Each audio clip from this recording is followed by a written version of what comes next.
c'est parti revenir avec notre cher ami Abdourahmane, sénateur Diallo, qui nous parle donc des examens nationaux. Abdourahmane, quel élan! On parle du processus donc d'organisation. Et plus loin, tu dis, Seigneur, faites que tout cela ne soit pas confronté à l'inévitable réalité du syndrome guinéen de la magouille et de la triche pour nous mener à des examens bâclés et monnayés. Abdourahmane, sénateur Diallo, pour l'édito. Oui, c'est toute l'inquiétude qui hante les esprits de toutes celles et de tous ceux qui militent pour la performance du système éducatif guinéen. Il faut donc prier pour ne pas que les démons l'emportent sur les anges. Sinon, très sincèrement, nous sommes en train d'assister aux réformes les plus pertinentes de la décennie dans le secteur de l'éducation, du moins sur le plan organisationnel des examens. Nous sommes donc à 24 heures du coup d'envoi de ce qui sera les évaluations les plus surveillées de l'histoire de notre pays. Cette fois, comme vous le savez, c'est le baccalauréat qui ouvrira le bal.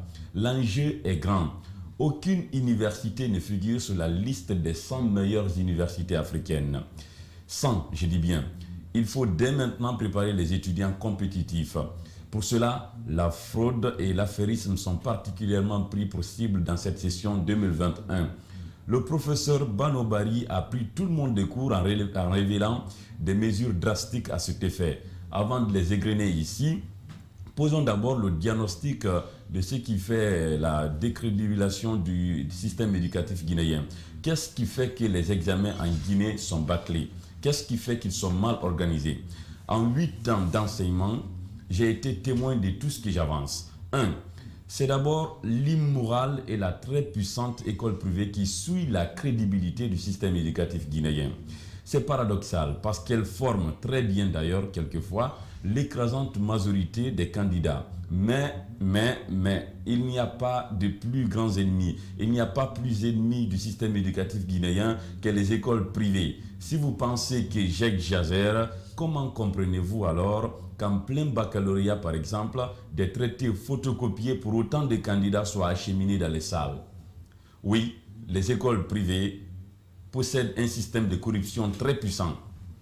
Elles peuvent mettre une grande partie de leurs bénéfices annuels dans cette sale besogne. Rien à foutre de la crédibilité. Ce qui compte pour les fondateurs, c'est un pourcentage élevé, un fort taux d'admission qu'ils francolent fièrement sur les affiches pour plus de clients, pour ne pas dire plus d'élèves. Du pur commerce, c'est de ça dont il s'agit. Et ça marche très bien pour eux. Les écoles privées ne corrompent pas les surveillants, mais tout un centre, surveillants et délégués y compris. Des sacs d'argent ne désemplissent pas les centres. Ainsi, un enseignant est infiltré dans une des salles vides des centres pour traiter le sujet du jour. De quoi je parle? Qui sera acheminé par les responsables eux-mêmes dans les salles de classe. Quel système? Oui, j'en sais quelque chose. En deuxième position de la trilogie infernale contre les examens, viennent les autorités éducatives.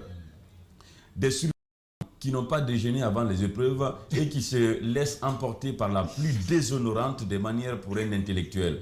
Réclamer des coris aux en échange des complicités de fraude, des délégués qui ont prié toute l'année pour être délégués. Ils savent que c'est la période la plus juteuse de l'année. Et d'ailleurs, pensant dissuader les écoles privées à la fraude, l'ex-ministre de l'Éducation nationale, Kao Karé, avait instauré sa tactique de ventilation. Ça consistait à rassembler plusieurs écoles dans un centre. L'idée était bonne, mais il ne comprenait pas qu'il avait ainsi créé une aubaine pour ses délégués, les représentants, les propres représentants du MENA dans les différents centres.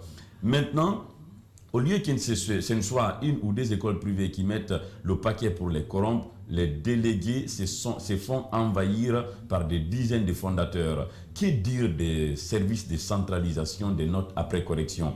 Bon, je sais qu'il y a de la magouille, mais je n'y suis pas témoin. Quant à la correction, c'est la paresse et la médiocrité. Certains candidats au baccalauréat, par exemple, sont mieux que certains correcteurs parce que sélectionnés par affinité. Et enfin, en bas de la pyramide se retrouvent la médiocrité et l'inconscience des candidats et de quelques parents par moment. la conception des études en Guinée pour l'élève guinéen est dangereuse. Pour lui, c'est un cycle automatique, un cycle programmé par rapport aux années. Si en 2020, j'étais en 12e année, en 2021, je serai candidat au bac et en 2022, je dois être à l'université. C'est systématique pour lui, c'est un cycle programmé et automatique. C'est comme ça que ça marche et ça fonctionne dans sa tête.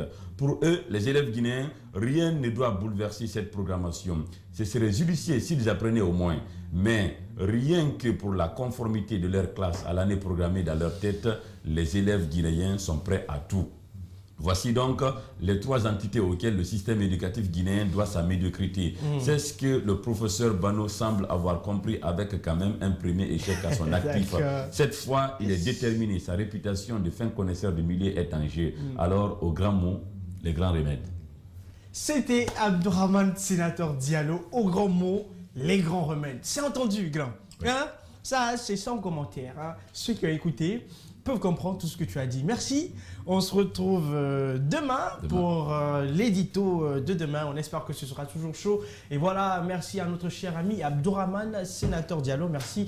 Au revoir. Qui nous parlait donc des examens nationaux, justement de ces examens qui commencent demain avec les candidats au baccalauréat. Cette fois-ci, c'est inversé. Avant, on commençait par les tout petits pour finir par les grands.